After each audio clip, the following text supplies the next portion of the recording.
네, 이번 시간은 용익물권에 관해서 공부해 보도록 하겠습니다. 용익물권은 지상권, 지역권, 전세권을 말하는데 이제 이것들은 남의 부동산을 빌려서 사용, 수익하는 물권이에요. 남의 걸 빌려 쓰기 때문에 이런 제한 물권들을 타물권이라 그래요. 앞에서 용어가 잠깐 나왔었는데 타물권은 이렇게 읽으면 돼요. 타인의 물건에 대한 권리인 거죠. 남의 걸 빌려서 쓰는 권리가 용익물권이다. 네, 이렇게 봐주시면 되죠. 그 중에 이제 여러분들은 전세권 얘기는 좀 들어보셨을 텐데 지상권, 지역권은 사실 법 공부를 하기 전에는 못 들어보셨을 거예요. 못 들어보셨을 건데 이 지상권, 지역권도 있죠. 그게 뭔지를 잠깐 봐보겠습니다. 일단 지상권 그랬는데 지상권은요. 이게 토지 위에 뭐 하는 권리가 지상권인 거죠. 지상권. 근데 이제 어떤 것들이 있느냐 그러면 갑이 지상권 설정자, 을이 지상권자. 설정자를 주인 이렇게 생각하시면 돼요. 설정자는 주인, 지상권자는 빌려 쓰는 사람. 그럼 이제 남의 땅을 빌려서 이렇게 하는 거죠. 건물, 기타, 공작물이나 수목을 남의 땅에서 이렇게 소유하기 위한 권리가 지상권이다. 그래서 건물, 기타, 공작물이나 수목을 소유하기 위한 권리로서 남의 땅을 사용하는 권리, 이걸 지상권이다라고 한다. 그러니까 이런 거예요. 남의 땅을 빌려서 그 위에 내 집을 짓는 거, 지상권. 근데 이제 그런 거 말고도 사실 이런 게 많이 있죠. 철탑이나 광고탑 같은 거 생각해 보세요. 철탑, 광고탑. 한전에서 이 고압 전류를 보내려고 그래요. 송전탑이 필요하잖아요. 송전선이 필요한데 그걸 다 한전에서 사가지고 갈 수는 없잖아요. 그래서 어떻게 하느냐. 남의 땅을 빌려서 그 위에 철탑을 세우는 거죠. 우리 광고탑 같은 것도 봐보세요. 고속도로 주변에. 그걸 다 땅을 사서 할 건 아니죠. 땅을 빌려서 하는데 좀 더 안정적인 권리로서 지상권 설정을 받아서 하는 거죠. 그래서 건물, 철탑, 광고탑 이런 것들을 소유하기 위해서 이게 지상권 이렇게 되는 거죠. 그다음에 이제 지하 공작물이 있는데 지하철, 터널, 지하상가 이런 것들이 지하 공작물. 이제 봐보세요. 이런 걸 특히 구분지상권이라고도 합니다만은 최근에 이슈가 좀 되기도 했죠. GTX 아니면 뭐 지하철 이런 것들은 땅 밑에 지나가면 되는데 원래 이제 이런 거예요. 이렇게 토지가 있으면 토지를 주인은 사용수익 처분할 수 있는데 그 토지 소유권이 이렇게 지상과 지하에 다 미치고 있어요. 근데 다 미치고 있는데 우리는 보통 뭐 지상 얼마 정도, 지하 얼마까지만 이렇게 쓰잖아요. 근데 지하철은 아주 그 땅속 깊이 돼 있어도 요 정도만 진행하면 되잖아요. 지하상가. 그러면 여기만 빌려주면 나머지는 원래 주인이 써도 되겠네? 또 다른 사람 세를 줘도 되겠네? 토지를 입체적으로 이용할 수 있게 되죠. 이런 것이 지상권이 된다. 이렇게 말한다. 지상권. 이게 된다.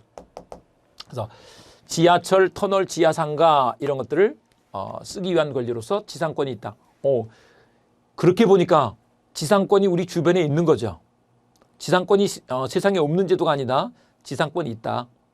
근데 우리 일반인들이 많이 쓰는 제도는 아니죠. 그러니까 지상권이 막 시험 문제로 많이 나오진 않아. 근데 이제 이런 거 한번 봐보자고요. 남의 땅이나 남의 걸 빌려 쓰는데 앞서도 우리 보신 것처럼 이렇게 지상권, 지역권,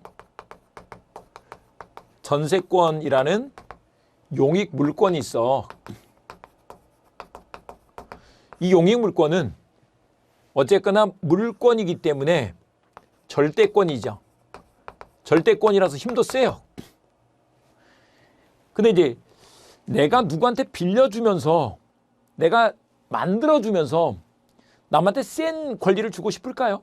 센 권리를 갑이 우리 소위 말하는 갑을 관계에서 갑이 센 권리를 딴 사람한테 인정해주고 싶지는 않죠. 그래서 이런 건 별로 없어. 그래서 많이 쓰이는 제도가 뭐냐? 임대차. 임대차에서 생기는 권리를 임차권이라고 하죠. 근데 임차권은 얘가 성질이 채권이에요. 채권이다 보니까 상대권이죠. 그래서 원칙적으로 주인이 바뀌면 또 이거 나중에 이제 뒤에서 보겠습니다만은 주인이 바뀌면 바뀐 주인한테는 나 계속 쓰겠습니다. 이런 게 안 되는 거예요. 그거에 대한 특징으로서 주택임대차, 상가임대차가 있는데 그건 나중에 보기로 하고요. 원칙적인 임차권은 채권이기 때문에 그 상대방한테만 주장할 수 있고 다른 사람한테는 주장을 못해. 힘이 약하죠. 그러다 보니까 이 임차권 제도를 많이 쓰게 되고 많이 쓰이는 제도가 시험 문제로 많이 나올 수밖에 없죠. 그래서 임차권 문제가 시험 문제로 많이 나오게 되는 거예요. 이해됐죠? 많이 쓰이는 제도가 시험에 많이 나오는 거다. 그리고 또 많이 잘 알아둬야 될 제도인 거죠. 네, 그건 이제 뒤에서 봅니다. 그 다음에 이제 설정자라는 개념을 한번 잠깐 생각해 보자고요. 설정자라는 게 뭘까? 설정. 설정은 느낌적으로 이렇게 한번 생각해 보세요. 우리 좀 알고 있는 것으로 예능 같은 데서 캐릭터 설정을 하죠. 캐릭터 설정. 뭐 국민 MC 유재석, 또 뭐 버럭 뭐 박명수, 또는 뭐 이경규, 이런 분들이 약간 뭐 성격적으로 그런 부분도 있겠지만 어떤 게임에서 또 자기들 살아남기 위해서 캐릭터를 만든 거죠. 캐릭터를 만드는데 어떤 상황에서는 이런 캐릭터 그걸 이제 게임에서 뭐 PD가 만들어 주겠죠. 또 시청자가 만들어 주잖아요. 만들어 주는 걸 설정이라고 하는 거죠. 설정. 근데 봐보세요. 주인이 지상권자한테 지상권을 만들어 준 거죠. 그래서 설정자 이렇게 된다. 근데 여기서는 그냥 주인 이렇게 알아두자. 주인. 지상권 설정자, 지역권 설정자, 전세권 설정자, 또 뒤에 가면 저당권 설정자 이렇게 나오는데 그 설정자는 주인이다. 이렇게 알아두시면 된다. 네, 이제 지상권 이런 제도를 봤고요. 지역권이라는 제도를 한번 잠깐 봐보겠습니다. 근데 지역권이라는 제도가 또 이것도 우리가 잘 모르는 제도예요. 잘 모르는 제도인데 있을 수 있는 거니까 한번 봐보겠습니다. 네, 이런 거 한번 봐볼게요. 여기에 도로가 있고요. 근데 여기에 을이 살고 갑이 살아요. 그런데 설령 다른 데 돌아가는 길이 있다 할지라도 정류장이 여기에 있는데 여기를 통해서 가면 금방 갈 수 있을 것 같네. 금방 갈 수 있을 것 같아. 그래서 길을 내놨더니 요 을의 땅의 편익이 증대되죠. 이렇게 하는 권리를 지역권이라고 하는데 그 편익 증대가 필요한 땅을 요역지라고 하고 승낙한 땅을 승역지라고 한다. 근데 이제 우리 잘 모르는 상태에서는 지역권 그러면 어떤 지역에 대한 권리 이렇게 생각할 수 있잖아요. 지역권. 지역권 이렇게 되는데 그런 지역이 아니고 이 지역에서 역은 역할할 때 역자예요. 지역권. 역할할 때 역자다. 그래서 이 땅이 길 역할을 하니까 이 땅의 편익이 증대되죠. 그래서 역할, 이 역이 역할할 때 역자다. 뭐 어떤 롤 역할을 하니까 길 역할을 하니까 이 땅의 편익이 증대되는 거야. 이제 그걸 목적에 따라서 통행하기 위한 지역권, 통행지역권. 여기서 물을 끌어들일 수도 있어. 인수지역권. 뭐 물을 쓰는 거야. 용수지역권. 조망을 위해서 할 수도 있어. 조망지역권 이렇게 부르는데 그냥 일단 지역권 이렇게 드시면 된다. 그래서 타인의 토지, 그 역할을 승낙한 땅이죠. 승역지를 자기 토지. 지역권자 입장에서 보면 그 역할이 필요한 땅이죠. 편익에 이용하는 권리가 지역권이다. 근데 지역권은 비한정적, 비배타적, 공용적 성격이 있다 이렇게 말하는데 그게 무슨 말이냐 그러면 여기에 길을 냈다고 보자고요. 반드시 지역권자 을만 써야 되는 건 아니죠. 값도 같이 써도 되겠잖아요. 공용적 성격이 있어. 그 다음에 이제 부동성, 수반성이 있는데 부동성은 그냥 이렇게 보시면 돼요. 붙어 있는 거야. 지역권은 이 요역지가 있는데 요역지 소유권이 있다고 보자고요. 요역지 소유권에 붙어 있는 권리야. 요것 때문에 이게 있는 거잖아요. 그러니까 종이 주인을 섬기는 거죠. 그래서 부동성은 종이 주인한테 붙어 있는 성질, 붙어 있어서 모셔야 될 거 아니에요. 그런 것을 부동성이라고 한다. 그리고 이제 갈 때는 또 데리고 가. 이런 걸 수반성이라고 한다. 요역지 소유권이 바뀌어. 그러면 지역권도 따라가는 거죠. 이런 것을 수반성이라고 한다. 근데 요 뜻은 우리 이제 뒤에 가시면 담보물권에서 좀 더 자세히 알 수 있게 되니까 그때 좀 더 잘 봐보도록 하겠습니다. 그때 보시면 좀 더 이해가 쉬워요. 이런 지역권이라는 제도가 있다.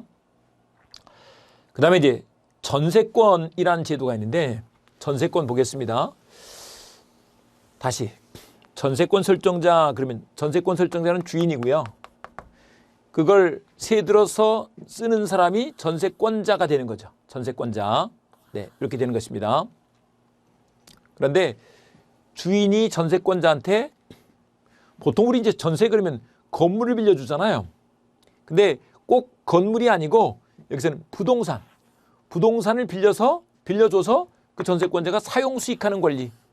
요게 전세권인 거죠. 그런데 전세권에서는요, 반드시 전세금이 있어야 돼. 이런 걸 요소라고 한다. 요소라고 이렇게 썼는데 요소라는 게 뭐냐면 꼭 필요하다 이 말인 거죠. 없어서는 안 된다 이런 뜻이에요. 전세금 없는 전세권은 없는 거죠. 예를 들면 이제 이렇게 했다고 보자고요. 만약에 이번에 그 집 애가 결혼하는데 애 결혼하면서 그 집을 이제 엄마 아빠 집이에요. 엄마 아빠 집인데 그 집을 뭐 아들 딸한테 쓰게 했대요. 그러면서 우리 애한테 전세 줬어 이렇게 말한다고 보자고요. 근데 전세금을 애한테 받았으면 전세가 맞겠지만 전세금을 안 받았어. 그러면 그건 전세가 아닌 거죠. 전세금이 없는 전세권은 없다 이런 뜻이에요. 꼭 필요해. 전세금 없는 건 전세권이 아닌 거야. 뭐 전세금 1억, 2억, 3억 전세금을 준 거야. 그게 전세권이라고.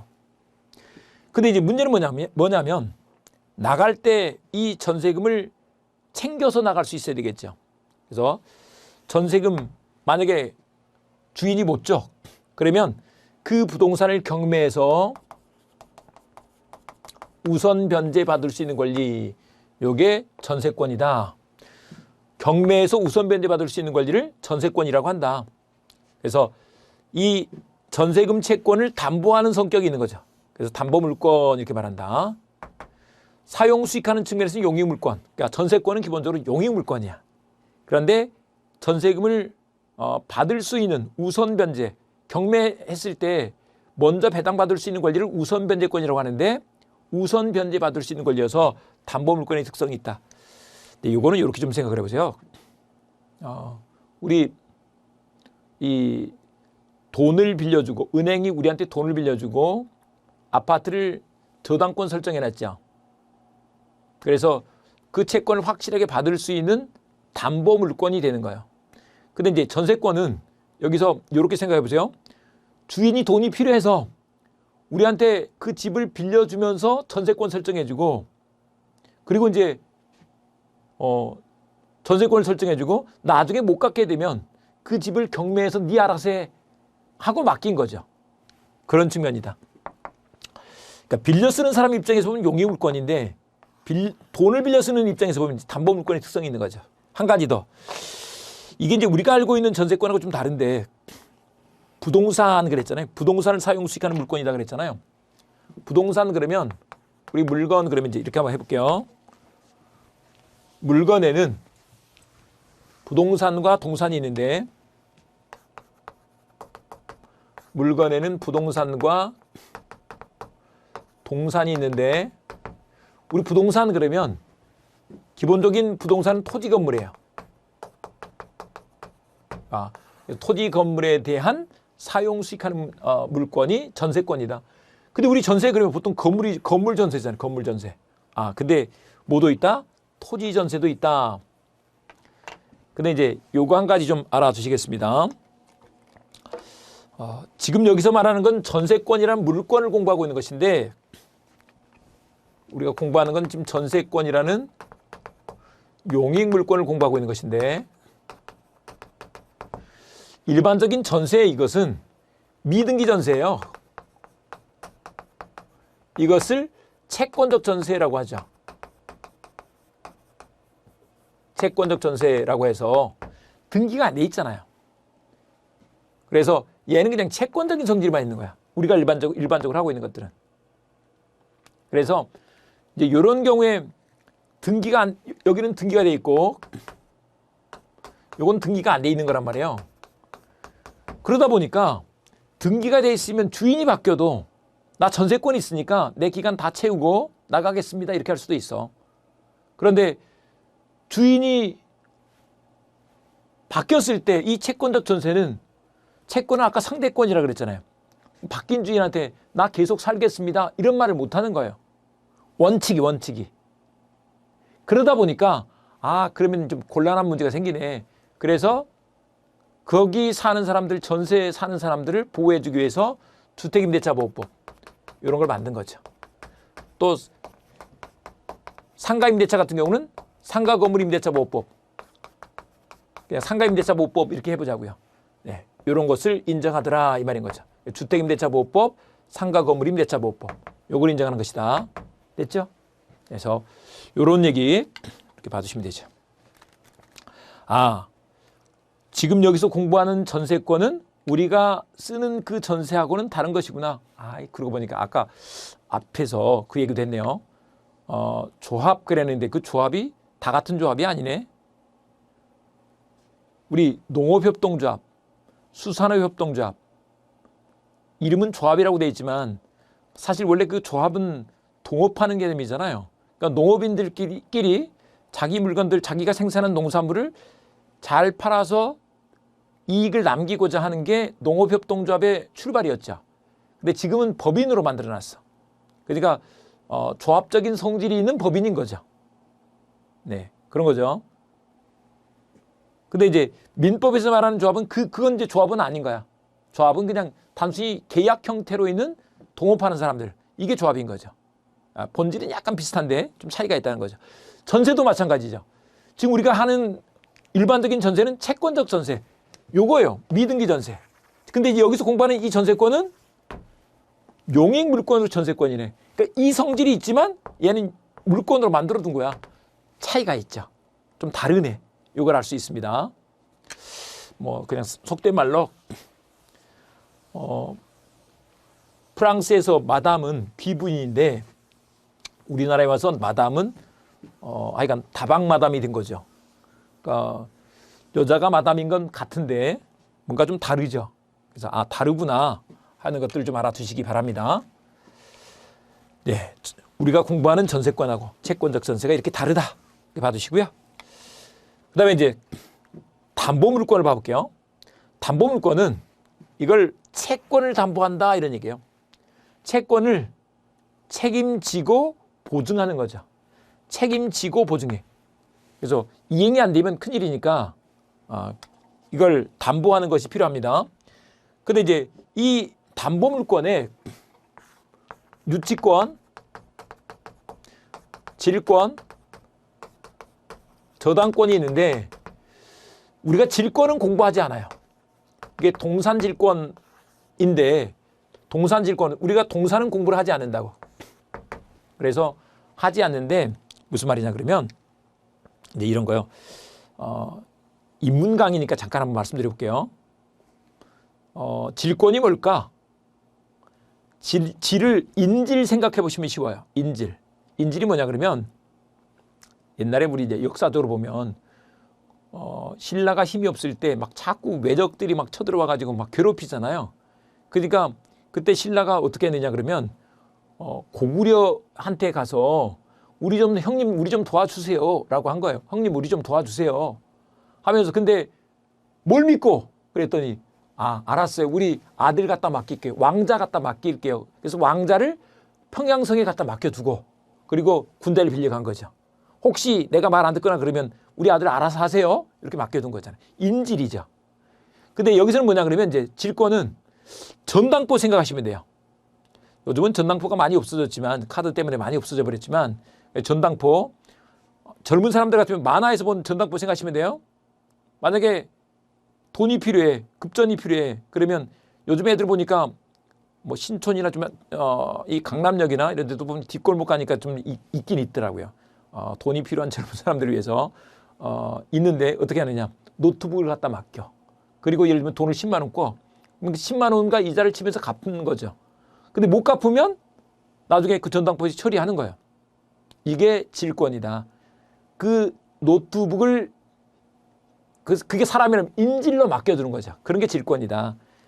그런데 우리 시험은 부동산 물건을 중심으로 공부하기 때문에 이걸 공부를 하지 않죠. 그래서 이제 앞으로는 빼버리고 유치권과 저당권을 공부하는데 많이 알고 있는 건 이제 저당권이에요. 근데 유치권도 있다는 거죠. 근데 이거를 비교해서 봐보면 유치권과 저당권 좀 더 자세히 잘 알게 된다 이 말이에요. 일단 유치권은 법정담보물권이다 그러는데요. 어떤 경우에 만약에 이런 거예요. 자동차 수리를 맡겼는데 수리비를 주고 자동차를 찾아가야 될 거 아니에요. 근데 수리비를 안 줘. 그러면 유치권은 유치장 생각하시면 돼요. 그 자동차를 카센터에 유치장처럼 붙들어 두는 거죠. 아예 그냥 법에서 그런 걸 인정해줘 버려. 등기도 필요 없죠. 그래서 유치해 둘 수 있는 효력이 있어. 갖고 있을 수 있는 효력. 이런 것을 유치권이라고 한다. 근데 이제 저당권은 뭐냐 그러면 대출 받으면서 약정으로 나중에 내가 돈을 안 갚거나 못 갚으면 당신이 알아서 처리하세요 라고 약정해 두는 거죠. 그래서 부동산 물건인데 약정하기 때문에 약정은 계약이잖아요. 법률행위죠. 등기가 필요해. 근데 법정은 법률 규정의 줄임말이죠. 등기가 필요 없어. 그래서 만약에 이제 못 갚으면 경매에서 거기서 나온 돈으로 당신이 먼저 배당받아 가세요. 그러면 우선 먼저 받을 수 있는 권리가 있네. 근데 원래 채권은요. 채권 자체는 우선 변제권 이런 거 없어. 채권자는 평등하다 그래요. 채권자 평등의 원칙이라는 것이 있는데 저당권에 의해서 그 평등의 원칙을 깨는 거죠. 우선권을 확보하는 거야. VIP라고 생각하시면 되죠. 그래서 순위 상관없이 그냥 우선 변제 받을 수 있는 것으로 한다. 우선권을 인정해 주는 거죠. 근데 이제 저당권이 유치하는 것은 아니야. 아파트에 저당권 설정해놨지만 은행이 와서 사는 게 아니잖아요. 내가 계속 살면서 나중에 잘못되면 경매에서 은행이 가져가는 권리. 이게 저당권이다. 근데 유치권은 그런 우선 변제적 효력은 없어. 붙들고 있는 권리인 거죠. 돈 줄 때까지. 네, 이렇게 된다. 다만 이제 경매권이 있긴 한데 그걸 갖고 있기 힘들 때 돈으로 바꿔서 갖고 있을 수 있는 권리를 인정한다. 환가를 위한 경매권 이런 게 있다라고 한다. 그다음에 이제 물권적 청구권과 관련해서 물권적 청구권은 유치권 자체에 의해서는 그런 게 인정되지 않아. 그건 나중에 봅니다. 근데 이제 유치권도 붙들고 있기 때문에 항상 갖고만 있으면 점유권이 있다 그랬죠. 점유보호청권 인정되죠. 그런데 저당권은 저당권 자체에 의한 물권적 청구권이 인정돼. 그러나 얘는 점유하는 권리가 아니기 때문에 반환 청구권은 없어. 반환 청구권은 내가 점유를 해야 되는데 딴 사람이 점유를 하고 있어. 그러면 돌려주세요 하는 권리가 반환 청구권이죠. 그런데 얘는 그런 건 아니야. 그래서 반환 청구권 이런 건 없어. 이렇게 말한다. 방해 제거, 방해 예방 청구권만 있는 거야. 이렇게 되죠. 네, 이렇게 하시고요. 그런데 담보물권의 통유성이라는 것이 있다. 담보물권의 통유성이라는 것이 뭐냐 그러면 이제 부종성, 수반성, 불가분성 이런 것들이 있는데 잠깐 한번 봐볼게요. 이게 뭐냐 그러면 이런 거야. 피담보채권이라는 것이 있고 우리 담보물권 그러면 대표 선수가 저당권이에요. 저당권이 있는데 저당권으로 담보되는 채권을 피담보채권. 그리고 이제 담보물권을 저당권이 있는 거죠. 근데 이 피담보채권이 주된 권리가 되고요. 저당권이 종된 권리가 돼. 무슨 말이냐 그러면 주인이 있고 종이 있는 거지. 예. 주된 권리, 종된 권리. 제가 이걸 좀 더 확실하게 여러분들 뇌리에 박히도록 춘향이, 향단이 이렇게 해보자고요. 춘향이와 향단이가 있으면 향단이가 종이죠. 춘향이가 주인이죠. 근데 종이 주인을 위해서 있는 거잖아요. 그런 것처럼 돈 받으려고 저당권이 있는 거죠. 그러니까 저당권은 채권 때문에 있는 거야. 그러니까 얘가 주인, 얘가 종인 거죠. 근데 이제 부종성은 뭐냐 그러면 종이 주인한테 붙어 있는 성질인 거예요. 부종성. 그래서 이렇게 말할 수 있다. 채권이 있어야 저당권이 있는 거예요. 채권이 없으면 저당권도 없어져 버려. 이런 것을 부종성이라고 한다.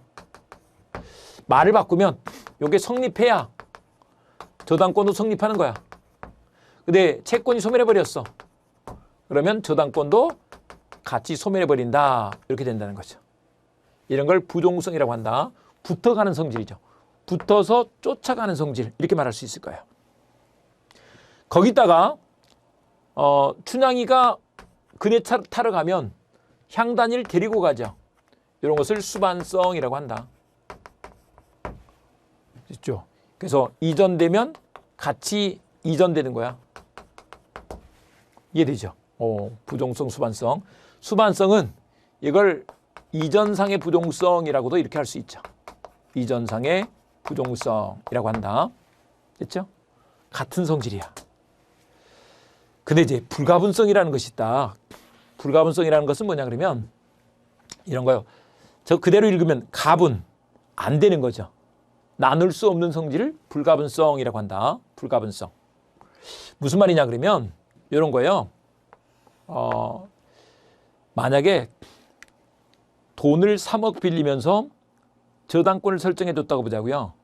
그런데 2억 9천을 갚고 1,000만 원만 남았어. 그러면 저당권도 2억 9천은 없어지고 1,000만 원어치만 남는 거냐. 근데 그렇지가 않고 그냥 전부 변제받을 때까지. 그래서 전부 변제가 있을 때까지 전부에 대하여 효력을 미친다라고 한다. 전부 변제가 있을 때까지, 전부 다 변제될 때까지 그대로 전부에 대하여 효력을 미친다. 다 갚을 때까지 그냥 있는 거죠. 나눌 수가 없어 이 말이에요. 그래서 3억을 다 갚으면 그때 저당권은 없어지는 거죠. 네, 이런 얘기다. 이게 불가분성이라는 것이다. 그 다음에 이제 물상대비성이라는 것이 있는데 물상대비성 한번 봐보겠습니다. 이렇게 해요.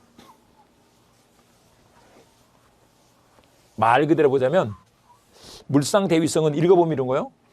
물건 위에 대비하는 거죠. 대비는 그 위치에 대신 가는 거. 그 물건 위에 대비하는 거. 물상대비성이라고 한다. 봐보자고요. 우리 아파트에 만약에 하여간 부동산에 저당권을 설정했어. 저당권을 설정했는데 이 부동산이 멸실, 훼손, 공용징수. 공용징수는 수용이에요. 수용이 돼버렸어. 그러면 더 이상 그 부동산에 저당권을 실행할 수는 없죠. 그런데 그게 다른 대표물로 바뀌어. 그래서 예를 들면 멸실이 돼서 보험금이 나왔다고 보자고요. 보험금 청구권. 또 손해배상 청구권. 아니면 수용이 돼서 보상금 청구권이 생겼어. 그러면 이게 없어지고 이것들이 생기면 사실 저당권은 돈 받는 게 목적이니까 없어진 대신에 생긴 여기 위에 와서 저당권을 실행하면 되겠네. 이렇게 가는 거. 이런 것을 물상대비라고 한다. 근데 원래 저당권은요. 그 부동산으로부터만 우선 변제를 받는 거예요. 그 부동산으로부터만. 예를 들면 봐보세요.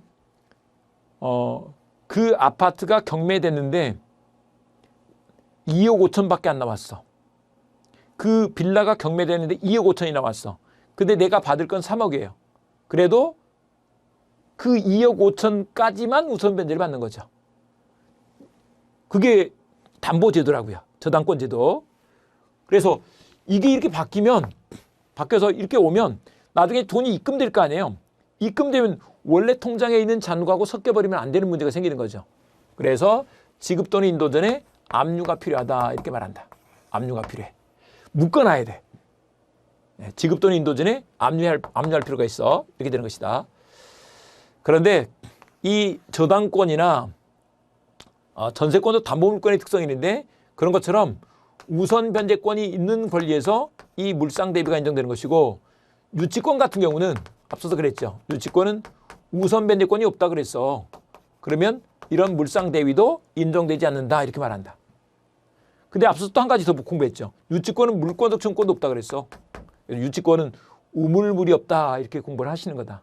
근데 이건 이제 제 강의 특징을 하나 그냥 알려드리는 건데 우물물이 없어 이렇게 암기를 해두면 나중에 그냥 문제가 풀리는 것들이 많아요. 제가 키워드 암기법 이런 것들을 개발해놔서 딱 암기법을 적용하면 막 문제가 풀리게끔 이렇게 좀 이 배치를 좀 해놨습니다. 그래서 그렇게 하시면 되는데 우물물이 없어 이렇게 하시면 된다. 근데 지금은 몰라도 돼요. 어쨌거나 우선 변제권이 있는 저당권 같은 데서만 물상 대비가 인정되고 유치권은 그렇지가 않대. 부종성, 수반성, 불가분성은 똑같은데 유치권이나 저당권이나 똑같은데 물상 대비성은 저당권에만 있고 유치권은 없대. 저당권의 동그라미는 긍정의 의미로 된다. 세모는 부정의 의미로 안 된다. 이런 의미로 X의 의미로 이렇게 한다. 여기도 동그라미에다가 없어져서 이렇게 세모 X의 의미로 했죠. 네, 이렇게 받으시면 된다. 이걸 뭐 외울 필요는 없습니다.